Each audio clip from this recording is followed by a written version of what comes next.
What if I told you there's a path you could follow to actually acquire wisdom? There's no age or monetary requirements, and although it requires a degree of discipline, anyone can do it. Want to know how? Let's have ourselves a pocket sized pep talk, and I'll teach you exactly how.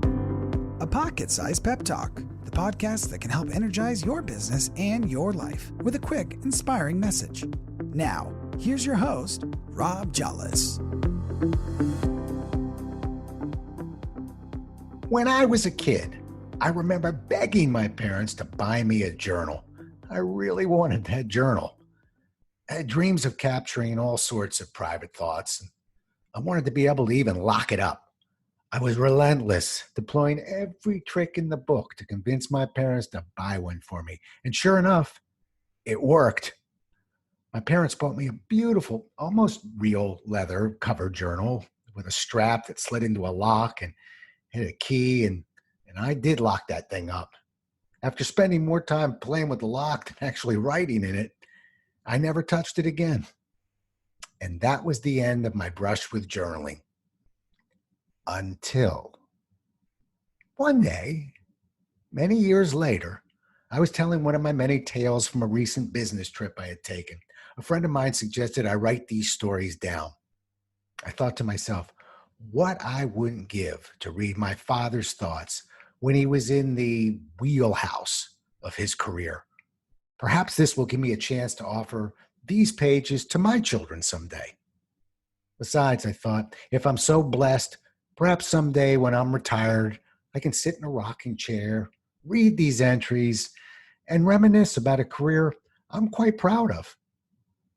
The next day, while sitting on a plane heading out on a business trip, I pulled out that laptop, opened up a new fresh document, and I began writing. Unlike my initial failure as a child, I spent the next 25 years writing in my journal. My system was simple. Each flight I went on, the moment the pilot allowed us to bring down our tray tables and turn our laptops on, I start with the date, time, and location and start writing. Sometimes I had a strong idea of what I wanted to say, and other times I didn't have a clue as to what I wanted to say. It didn't matter. The only thing that mattered was that I would write. Strangely enough, usually when I thought I had a lot to say, my writing was a little stiff.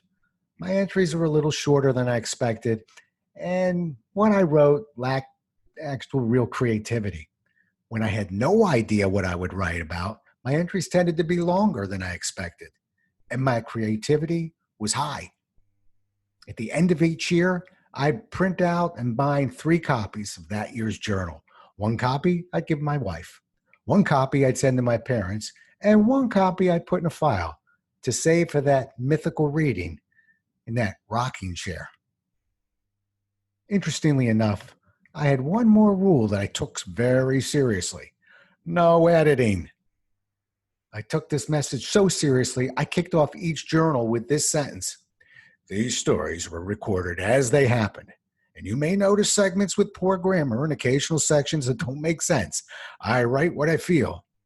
I do not believe that I should, at some later date, go back and make changes. For that reason, I would never go back and read one story I'd written. Pretty good decision, right? Wrong. See, I missed out on the most important part of journaling. By methodically not looking over what I had written, I was capturing stories, but inadvertently missing their messages. At this point, I'd like to share one of my own humble definitions of wisdom, and it goes like this.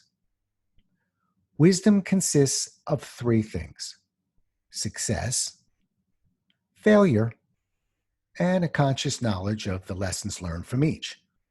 Well, I was writing about success, and I was certainly writing about failure, but I had mistakenly built a process that was keeping me from learning anything from my own lessons.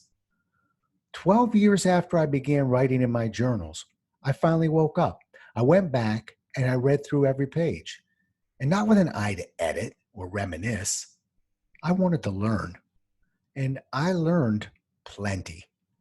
I had inadvertently captured stories with messages teaching me about so many things. I learned about ethics, integrity, business bullies, associations with others, customer service, professional challenges, the temptations to quit, working hard, hustling, timing, doubt, cultural differences, socioeconomic differences, hidden agendas, personal growth, confidence, courage, arrogance, life's ups and downs, self control, kindness, winning with dignity, loyalty, complimenting others, failure, sickness, depression, defeat, accepting change, when to shut up, how to neutralize the negatives, the value of an apology, perseverance, compassion, discipline, fear, pain, destruction, and the biggest one of all, surviving the addictive nature of too much travel away from our loved ones and the road to recovery. I learned an enormous amount from unearthing the morals of my own stories. In fact, I learned so much that I put the best stories in a book called The Way of the Road Warrior. Fun fact, I was on track to be on Oprah Winfrey's show as a guest to discuss it, but unfortunately she retired while I was in the process of being booked. So you now know that I'm a fan of journaling. I'm also hoping that I may have inspired you to become a fan too, because this is where you'll find your path to wisdom. Here are a few guidelines that might help you as you begin to do this. 1, don't wait for the right time to write. Much like the time we might protect for working out or reading, protect the time you set aside to write in your journal. 2, don't worry about what to say or how to say it. Just say it. Say it your way.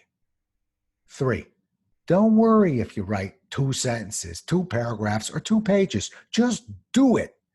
If you're like me, your best writing will come when you think you have little to say. 4, don't keep it a secret. Consider sharing your thoughts with others. And that means when you put those fingers on the keyboard, write as if you're narrating a story for others to read. In other words, maybe PG-13. Finally, don't edit while you write. Just write it. Editing will slow you down and dramatically cut into your creativity. And that's not just for journal writing, that's for any writing. But perhaps the most important message of this whole podcast is this. Don't forget at the end of the year to go back and read what you've written. Find a nice hammock. Give yourself a chance to figure out what you learned. To me, sounds like a nice process for self-discovery, perhaps a new wonderful holiday tradition. But by doing this, you'll find your thoughts and teachings will lead you to your own path to wisdom. Thanks so much for listening. If you enjoyed today's show, please rate and recommend it on iTunes, Outcast, or wherever you get your podcasts. You can also get more information on this show and Rob at jollis.com.